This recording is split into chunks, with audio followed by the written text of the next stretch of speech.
sitting in presence is really about access. We find ourselves in thought, in the mind, because we have a feeling that we don't have access, that we've lost access somehow to life, to ourselves. Now, this perception happened so long ago that we've forgotten that we're operating out of this belief that we don't have access. So when we are 2 or 3 steps beyond that perception of missing out, missing something, missing life, missing a part of ourselves, then we don't look deeply, we don't feel deeply. We imagine that we can find that access again through other means, through imagination, through formulating our own agendas, focusing our attention into thought.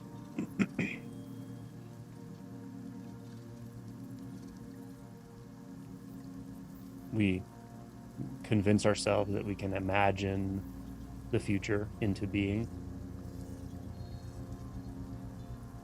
playing the shell game with ourselves, never really noticing that it doesn't actually happen. The seeking begets seeking. Imagining begets imagining.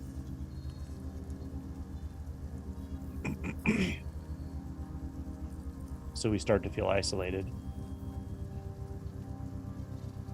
And then we try more of the same to repair the feeling of isolation. We imagine a day in the future when we won't feel isolated.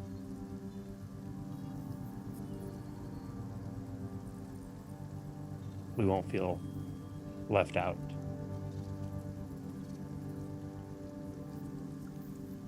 But if we can trace the breadcrumbs back to where this all started, we may be able to do this with our mind, through memory. Sometimes we find the moment in childhood where we felt like we've lost something, lost love, lost connection, lost innocence.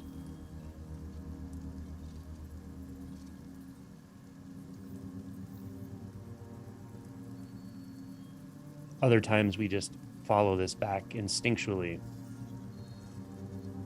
Right now, noticing the mechanism of mind, of thought, of seeking. And it just clicks that there's a fundamental belief here. It's not the most fundamental thing here, but it's a deeply embedded belief that I don't have access already. I don't have access to the resources I need to feel whole, to feel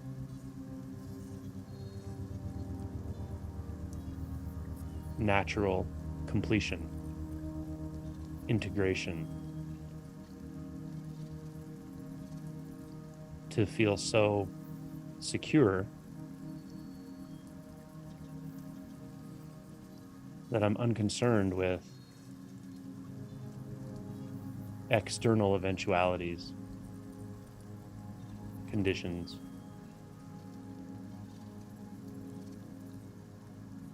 This is what we want.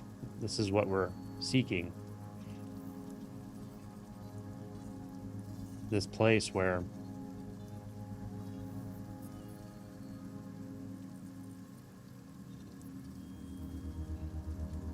there's just no description for it, but we're so settled. Things are so settled. They're already in the right place. It is fundamentally okay, no matter how conditions change, no matter how circumstances play out, that it becomes enjoyable just to be alive, to be human, to be in the world, to be physically experiencing.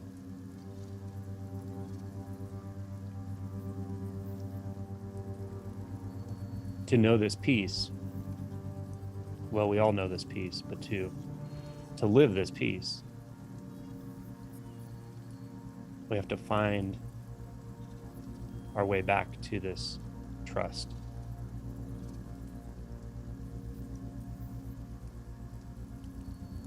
It's a trust that is non-negotiable by the mind. It's not something we have to convince ourselves of. It's primary to that. It's a natural enjoyment of experiencing anything at all.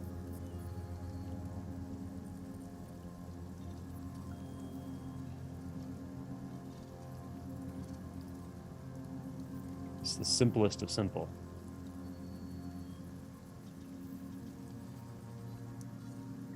We could perhaps call it undifferentiated experience.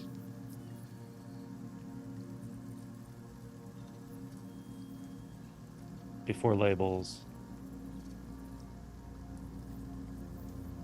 before there's enough perception of separation to even begin to make labels.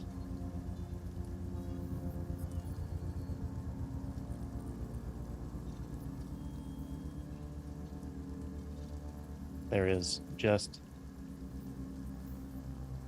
this absolute acceptance.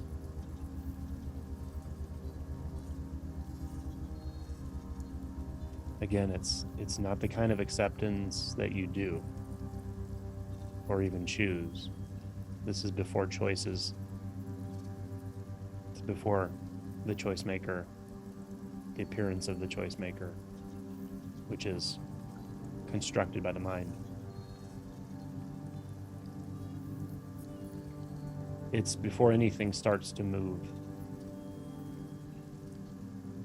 but it perfectly accommodates all movement.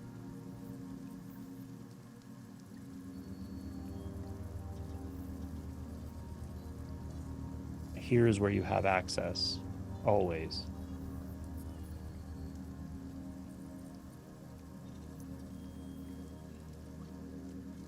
You just have to be willing to relinquish your agendas about what access means. Because if we have an agenda about it, we'll be imagining something.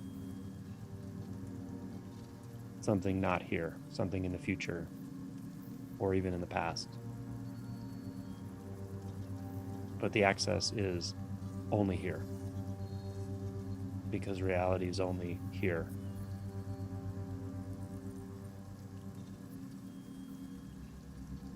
The simplicity is only here.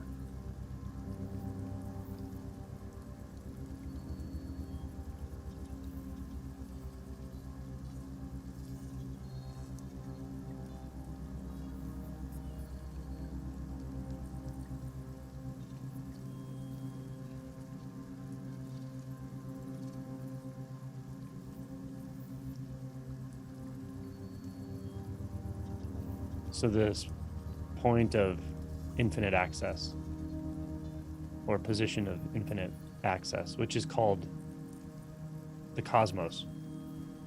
It's not in one place.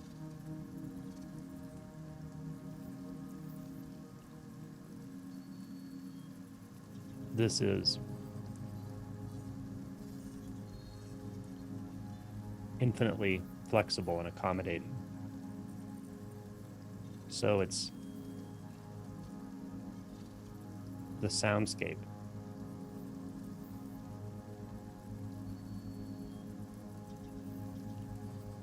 There's no boundary to find the soundscape, it finds you.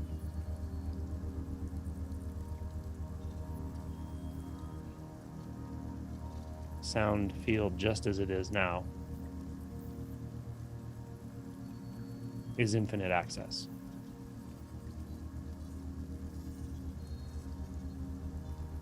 You could say the only thing there is access.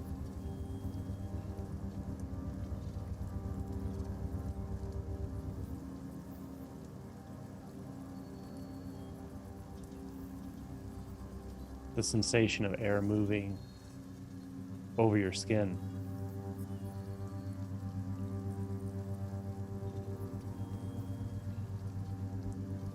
is access. It's the entry point. It's the entry point to where there is no inside, there is no outside.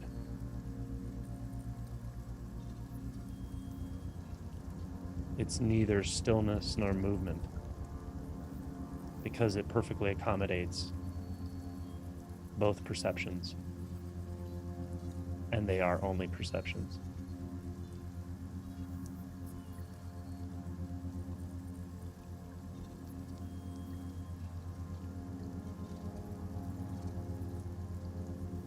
We may also find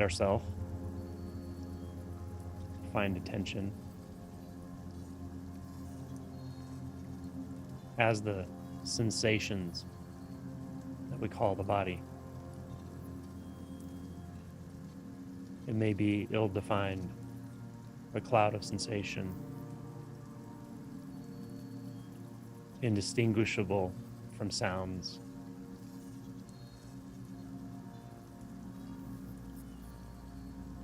from consciousness.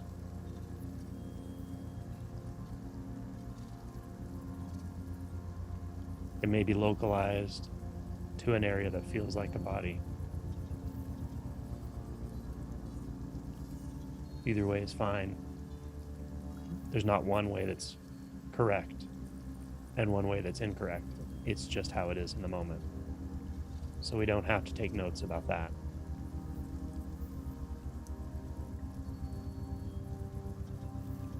So this is the access of the body sense.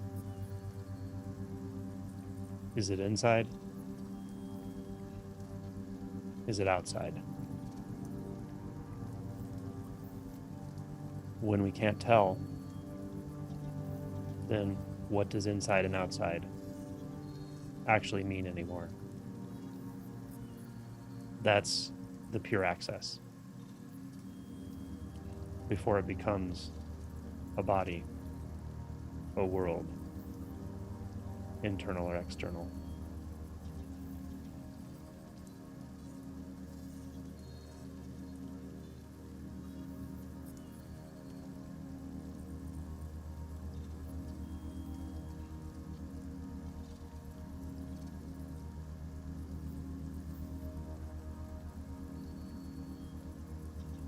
There may be an emotion, a feeling like peace, joy,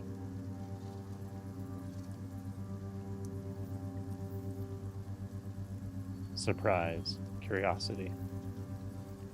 There may be an emotion like sadness, even a subtle sense of fear. But all of these are perfectly accommodated.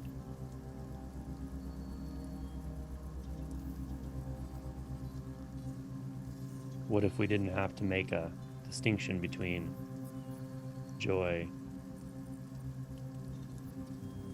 and grief and fear? In the same way, we don't find an inside and an outside to the body, just a sense field.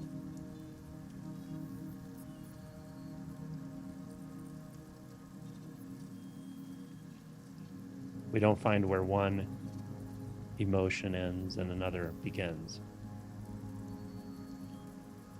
because it's not our business here. Our business here is access.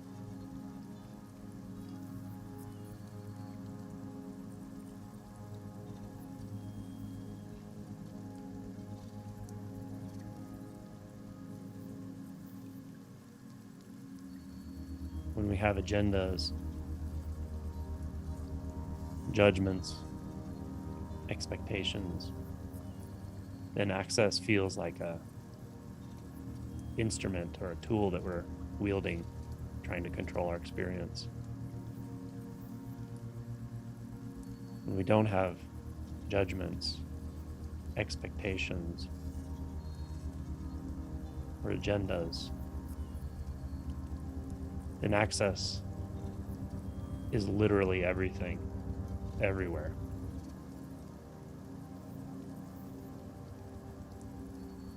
We don't need to imagine a future or a past when we have access to everything, everywhere, every possible experience.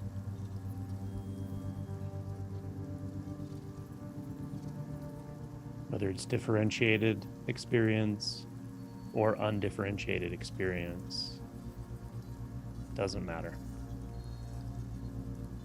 Can you find where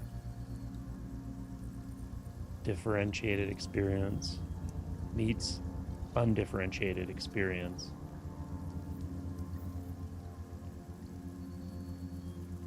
If you find it everywhere.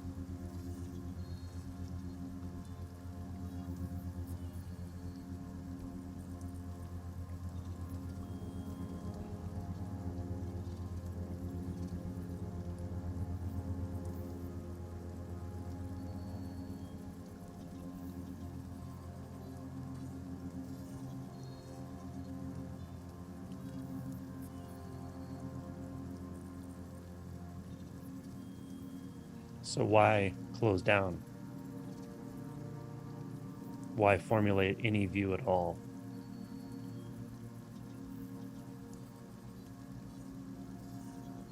There's simply no need. When we remind ourselves of the access that's always the case.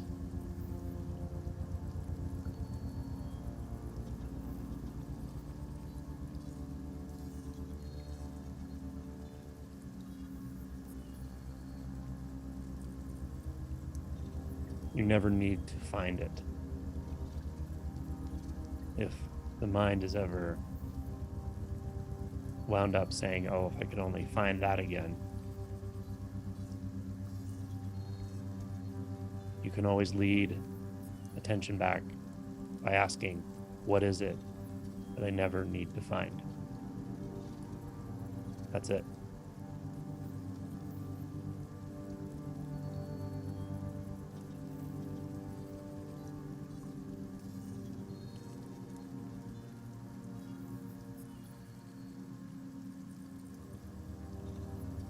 The aperture is wide open. Everything is let in and also free to go. There's no gatekeeper here.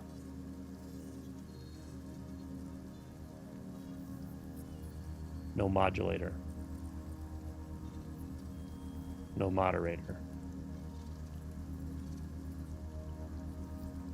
No manager.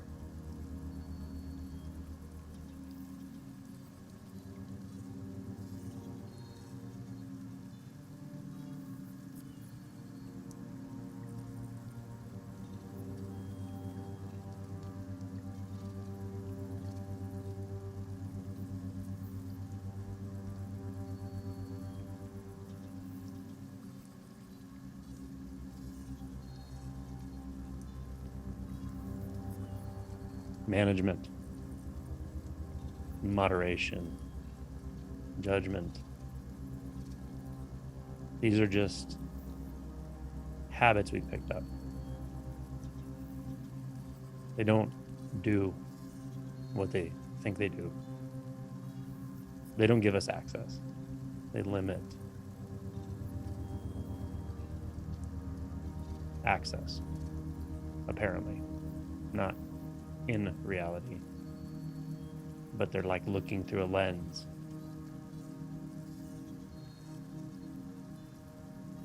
What a wonderful recognition to realize we can not even exert the energy to look through the lens. We don't need to do that. That's why this is a great relaxation.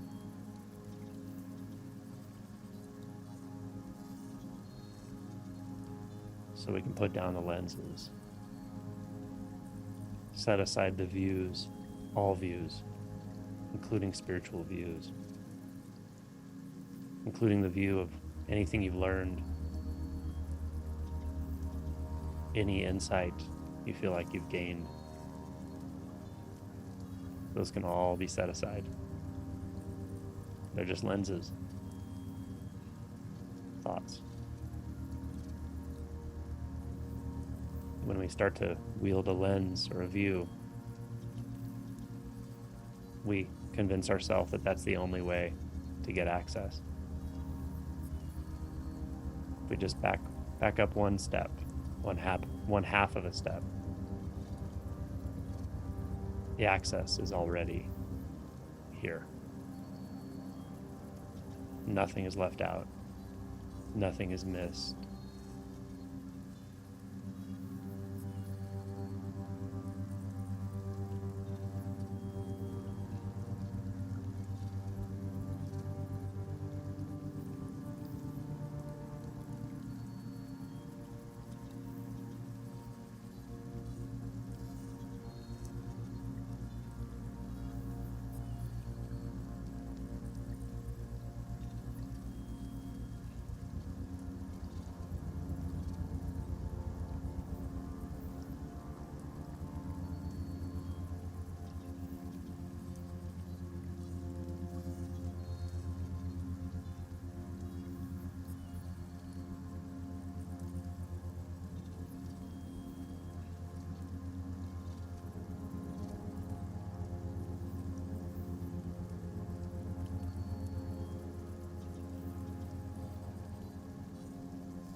Also in this space, it's not space, but in this knowingness,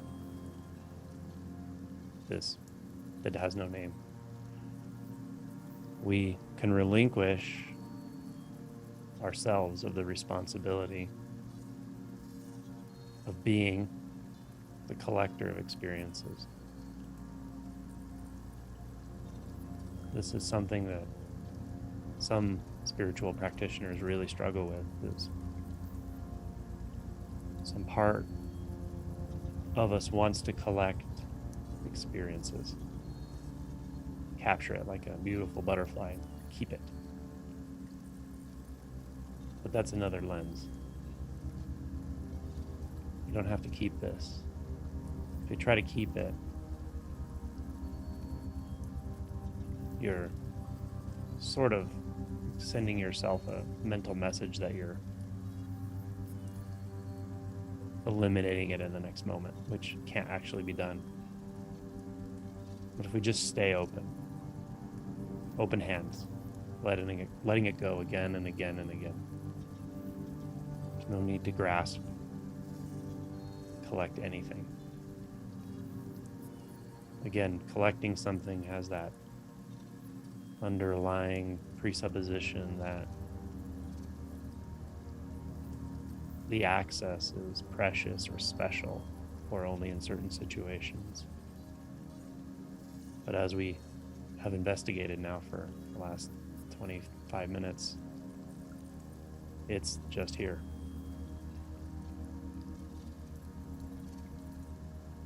So there's nothing to collect here. No need for it.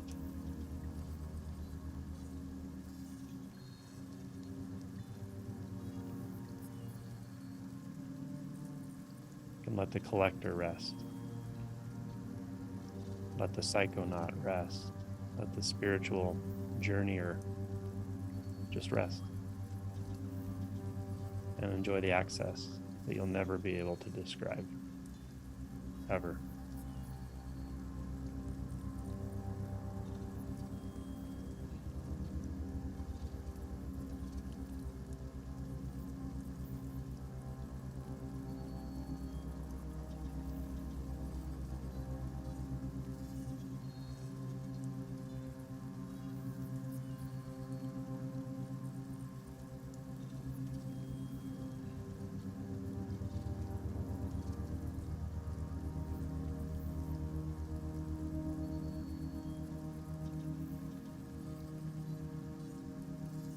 We're not modulating what comes in.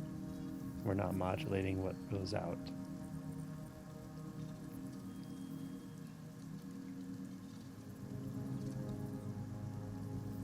And then we see the place where there is no such thing as in, or out, or birth, or death.